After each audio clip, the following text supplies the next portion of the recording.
Perkenalkan, nama saya Sinta Bella Ramawati dengan NIM C1D023014.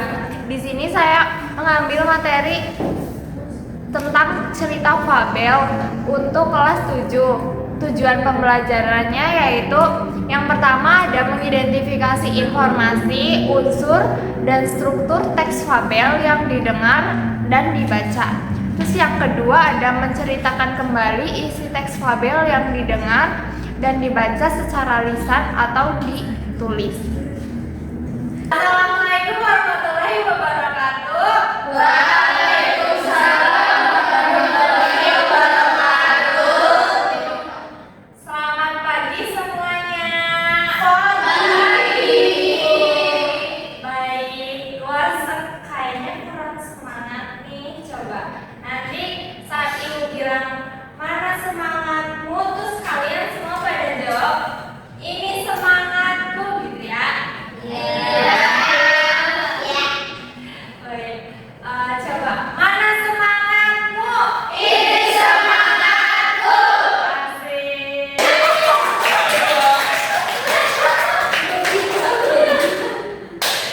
Terus gimana kabar kalian hari ini? Baik.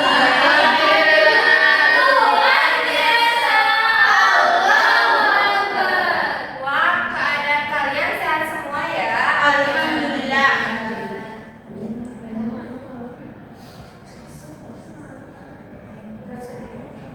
Oke, lanjut sekarang ke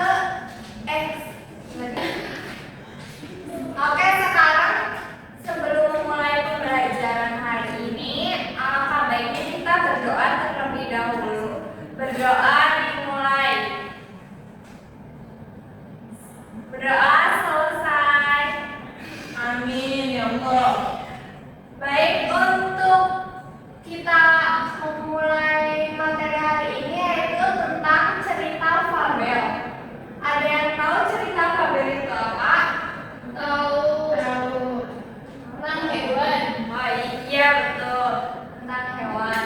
Nah, baik, untuk lebih jelasnya yaitu apa itu cerita fabel. Nah, di sini cerita fabel ini yang menceritakan tentang kehidupan hewan atau binatang yang berperilaku seperti manusia. Nah, untuk selanjutnya ada ciri-ciri cerita fabel. Nah, di sini terdapat 6 ciri-ciri cerita fabel.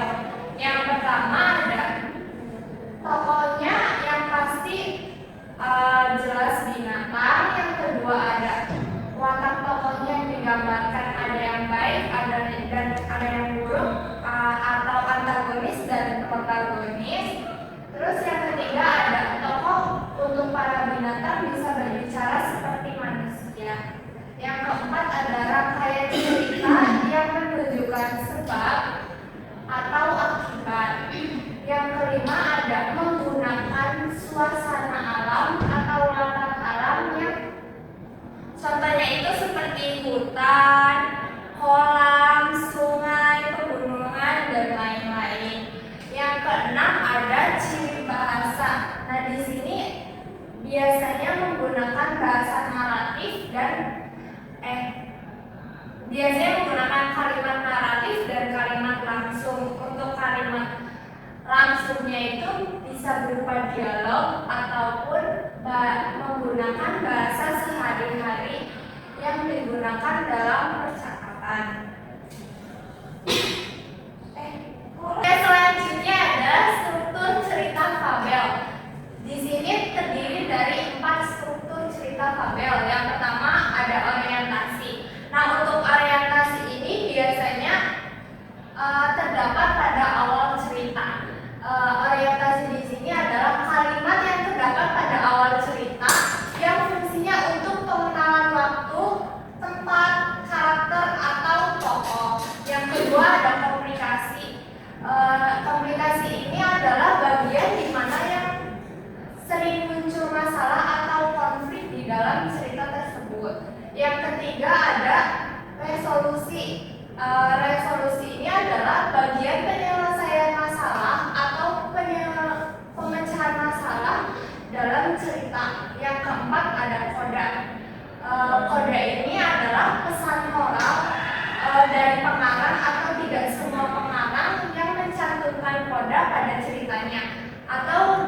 juga dengan penyelesaian masalah.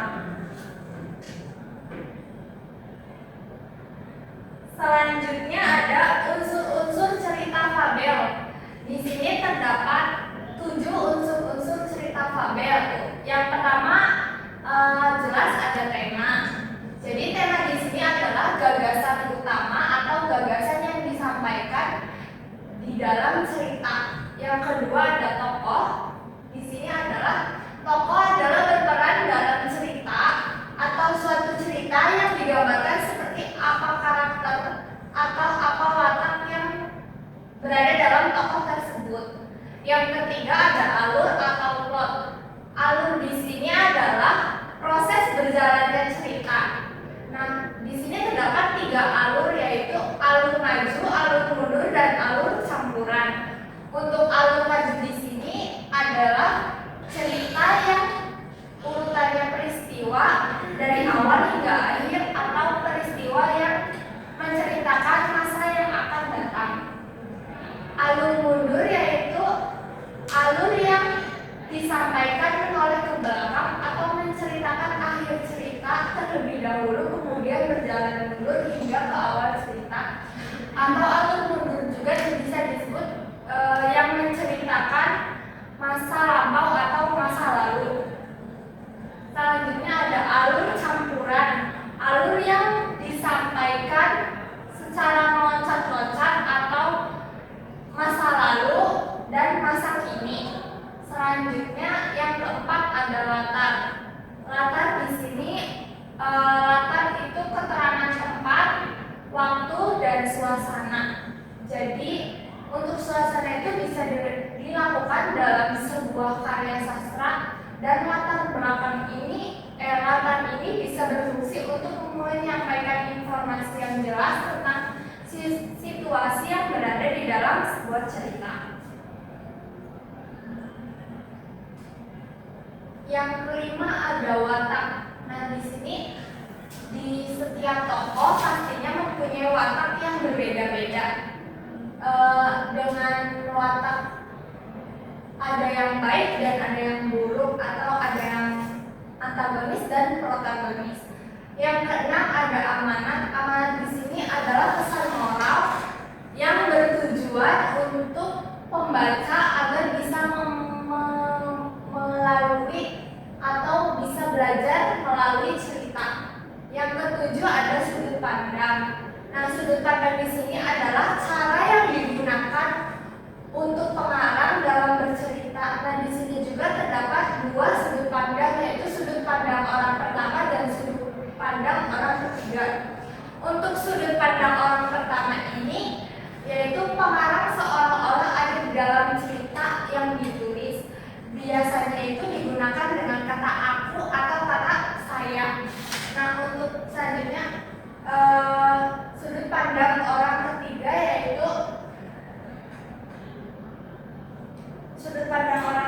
yaitu pengarang yang berada di luar cerita atau seolah-olah dalam cerita. Ciri-cirinya yaitu dengan kata ia, dia, mereka, dan nama tokohnya sendiri. Di sini ada contoh dari cerita fabel. Nah, untuk contohnya di sini terdapat pada cerita Musang dan Marmut. Nah, untuk bagian orientasi ini terdapat pada bagian awalan. Terus untuk bagian komunikasi ini biasanya dalam kemunculan masalah-masalah yang terdapat pada cerita Musang dan Marmut. Terus yang selanjutnya ada resolusi. Selanjutnya adalah resolusi. Nah, resolusi di sini yang berisi tentang penyelesaian masalah.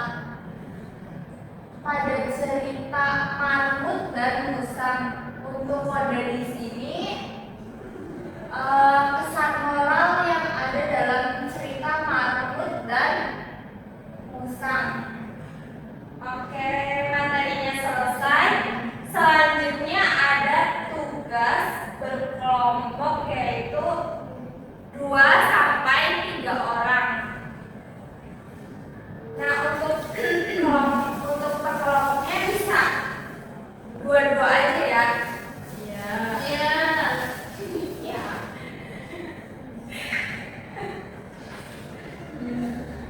Ini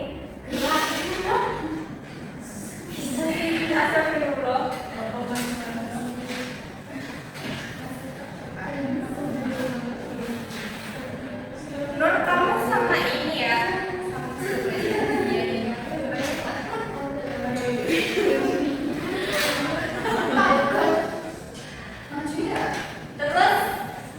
Terus nanti bisa maju 2 orang atau 1 orang aja deh buat perwakilan ya, mempresentasikan hasil jawabannya.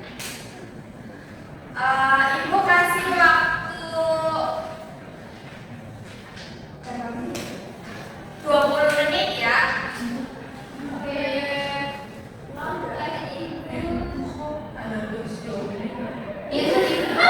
Bukan sih.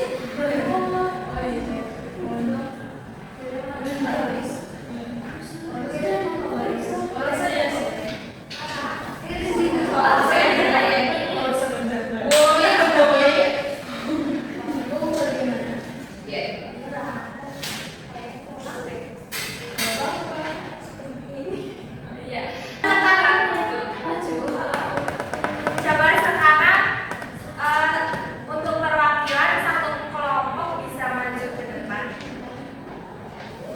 Iya.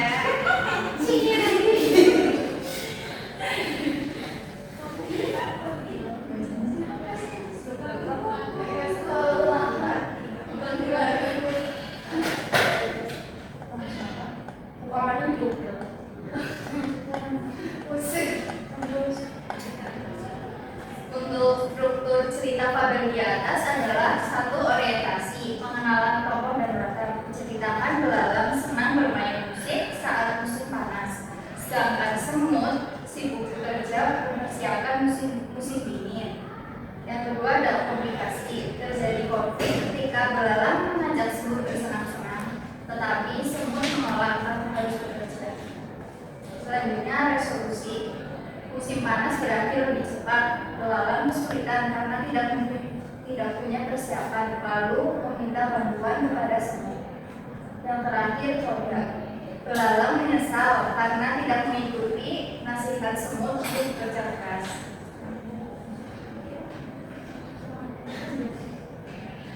Selanjutnya yaitu ada latar cerita. Waktunya di musim panas dan musim dingin. Suasananya saat musim panas ceria dan menyenangkan. Saat musim dingin, menyedihkan dan penuh penyesalan bagi belalang. Lalu ada amanat atau pesan moral.